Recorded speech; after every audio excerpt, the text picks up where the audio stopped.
happening in India?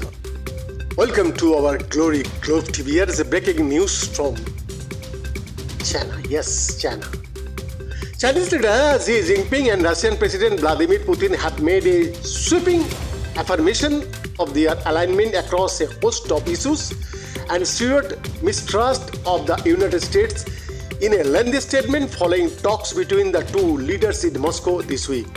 Their meeting, which took place under the shadow of Russia's onslaught in Ukraine, left no question about Beijing's commitment to developing its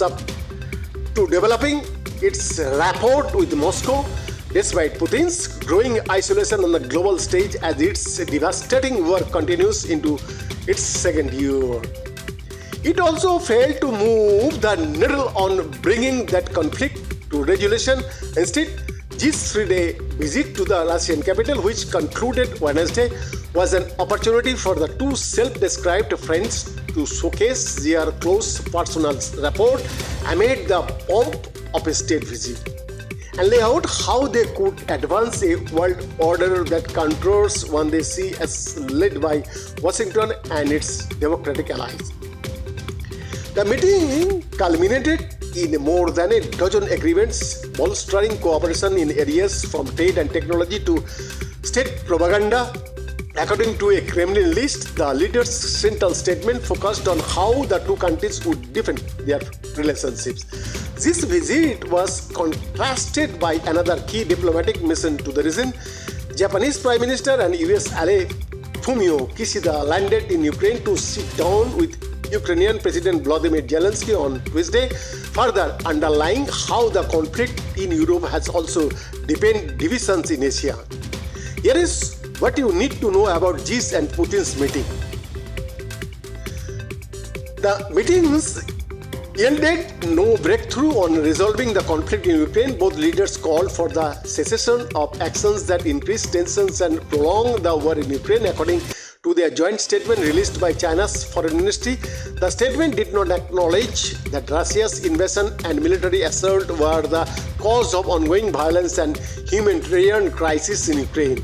The leaders also urged NATO to respect the sovereignty, security interests of other countries, a reference that appeared to echo long-standing rhetoric from both countries, falsely blaming the Western Security Alliance for provoking Russia to invade. In this same way, China had appeared to position itself as a peace broker, releasing its position on a political solution to the conflict, calling for a ceasefire and peace talks. Putin said that many of the provisions could be taken as the basis for a peaceful settlement in Ukraine when the West and Kyiv are ready for it, in comments to reporters following Tuesday talks. But the proposal has been viewed as a non-starter in the West and Ukraine because it includes no provision that Moscow withdraw its troops from Ukrainian land. On Tuesday, Zelensky said a ceasefire would simply reach the conflict, giving Russia time to prepare and come back again with their single wish, the wish of their leader, that is to occupy our country. Experts say that China and Russia's inclination to build their alignment against the US and a world order more suited to their own more autocratic agendas was driving the meeting's not interest in resolving the conflict in Ukraine. As Xi left the Kremlin following a state dinner on Tuesday evening with Putin, his parting message reiterated his view that global power dynamics are shifting. Together, we should push forward these changes that have not happened for 100 years. Take year, he said during a goodbye handshake with Putin, alluding to what he sees as an era where the West is fading and China is ascendant. In their joint statement, the two authoritarian leaders called for promoting a multipolar world, a buzzword for a system not led by so-called Western values and rules, and pledged to work together to safeguard the international system and the United Nations, where the two have a track record of blocking motions, including against actors like North Korea. They also hit out at Washington at multiple points, including saying they urge the United States to stop undermining international and regional security and global strategic stability in order to maintain its own unilateral military superiority.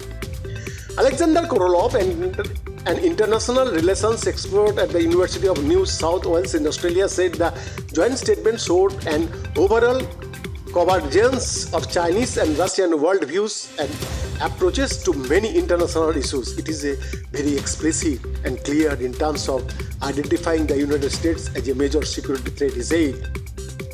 Perceived threats from bodies like NATO and AUKUS, a security pact comprised of Australia, the United Kingdom, the United States, emerged as a clear focus for both leaders, including their implication on Asia. Xi and Putin both expressed serious concern in their joint statement about NATO's continuous strengthening of military security ties with Asia-Pacific countries and said they oppose external military forces undermining regional peace and stability. As China's aggression in the South China Sea increased, the US has bolstered its Indo-Pacific presence and its ties with regional allies. Russia and China pledged to further deepen military mutual trust, strengthening their military exchanges and cooperation and regularly organizing joint maritime and aerial patrols. The two countries have continued running joint drills around the world since the war began. Putin said Tuesday that Moscow was ready to support Chinese business replacing Western enterprises that left Russia since the start of its invasion of Ukraine. Russia has grown increasingly reliant on China as both an import market and an exporter of electronics after being slapped with sweeping sanctions. The partners appeared poised to expand what has already been a surge in energy trade over the past year as Europe cut its reliance on Russia's key resources. Both leaders also said they will build a closer energy partnership supporting companies from both countries in advancing cooperation projects in oil, gas, coal, electricity and nuclear energy. Putin, in comments to media, added that further growth in Russia gas exports to China was discussed, including implementation of the initiative to build the power of Siberia 2 gas pipeline through the territory of Mongolia. Xi did not explicitly mention the pipeline in his comments at the briefing, which Russia has touted as a replacement for the now defunct Nord Stream 2 line delivering gas into Europe.